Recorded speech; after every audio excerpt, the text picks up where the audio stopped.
Mustaplak teks dikontrol oleh kerajaan negeri, jawatan agama. Okey, itu tak boleh kata apalah kan. Tapi boleh ada inisiatif. Penasihat-penasihat tu boleh nasihat untuk apa benda. Macam mana nak buat benda tu dalam bahasa yang lebih sesuai dan lunak dan tepat supaya tidak mengganggu yang atas tapi memenuhi kehendak yang di bawah tu kan. Kita kena pandai macam Tun Perak kan. Dalam cerita sejarah Melaka, ketika orang berfikir saya terlibat dengan NGO kan. Dalam NGO ni ada macam-macam jenis kan. Ada yang dia punya semangat tu, semangat hang jebat tu. Semangat hang jebat ni dia kira kalau benda ni lawan terus kan. Ada pula semangat macam hang tuah tu kan. Semangat yang macam hang tuah tu. Hang tuah tu dia bersetia. Bersetia pada tahap setia yang sampai kadang-kadang tak masuk akal pun nak bersetia lagi kan.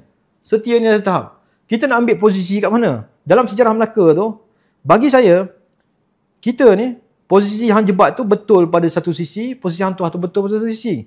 Tapi kita sebenarnya, kita kena ambil satu posisi, kalau orang Islam nak biar ke depan, kita kena berfikiran macam berfikiran Tun Perak tu.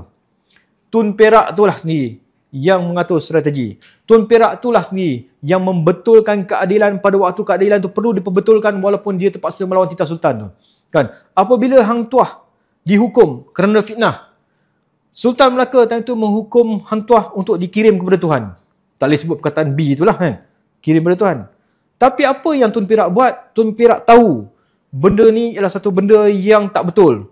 Tapi dia perlu taat pada perintah Sultan. Dia tahu perintah Sultan ni tak betul. Sultan tengah marah dan sebagainya dengan fitnah tu. Tapi apa dia buat? Dia kata saya akan jalankan, parti akan jalankan hukuman tu. Tapi dengan kebijaksanaan dia tu, dia bawa hang tuah, dia sembunyikan hang tuah dekat penarikan tu.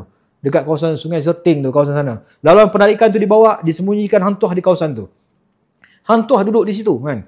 Duduk di situ sampai satu hari bila Sultan sedar, barulah dia bagi tahu pecah berita yang dia kata time tu dia tak bunuh hang tuah. Hang tuah masih ada, disembunyikan satu tempat, hang tuah balik kan.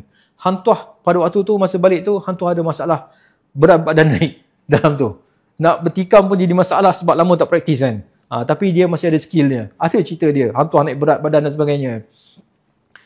Tapi kita mesti bijak macam Tun Perak. Mesti bijak macam dalam kes macam tu lah. Macam saya kata teks khutbah tu. Supaya tidak mengganggu sangat yang di atas tu. Tetapi memenuhi kehendak yang di bawah. Orang yang duduk pada amanah-amanah kerja yang tertekan tu mesti berfikiran macam Tun Perak. Jangan jadi jebat melawan tak tentu pasal. Jangan jadi hantuah dengan taat tidak tentu pasal. Tapi kena mesti bijak macam Tun Perak kan.